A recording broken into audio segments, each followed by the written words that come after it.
लातूरच्या उदगीरमधील विश्वशांती बुद्ध विहाराचे आज राष्ट्रपतींच्या हस्ते लोकार्पण करण्यात आले। यावेळी क्रीडा आणि युवक कल्याण मंत्री संजय बनसोडे यांच्या मतदारसंघात झालेल्या या कार्यक्रमाला मुख्यमंत्री आणि उपमुख्यमंत्र्यांसहित हजारो लोकांची उपस्थिती होती। यावेळी राष्ट्रपती द्रौपदी मुर्मू यांनी महिलांच्या सक्षमीकरणासाठी राज्य सरकारने सुरू केलेल्या योजनांचं कौतुक केलंय। कार्यक्रमाला उपस्थित असणाऱ्या नागरिकांशी संवाद साधलाय आमचे प्रतिनिधी सलीम शेख यांनी। पाहूयात।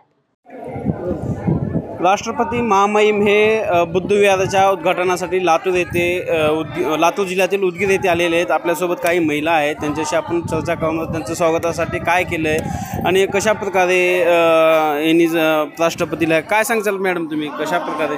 आम्हाला तर खूप आनंद झाला।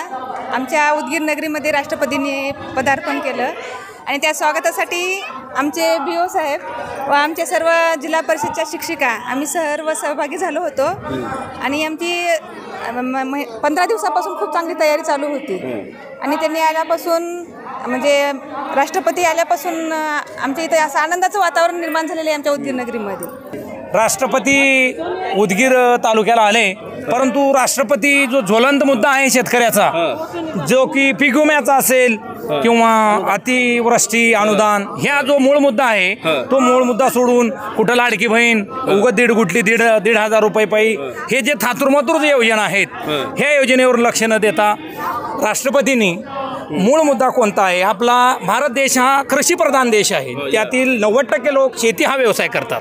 त्याच्या मूळ मालाला आज जर घडीला विचार करायला गेलं तर सोयाबीनला 1 क्विंटल सोयाबीन उत्पादन करायला जवळपास 6000 रुपये खर्च येतो आणि त्याचा जर बाजारपेठ बघायला गेली तर त्याला एक 3200-3300 भाव मिळतोय। ह्या मूळ मुद्द्यावर शासन लक्ष केंद्रित न करता शासनाने भरकटताच विषय घेऊन हे आपलं पोळी भाजून घेण्यासाठी थोडक्यात असा थातुरमातुरपणा मांडलेला आहे।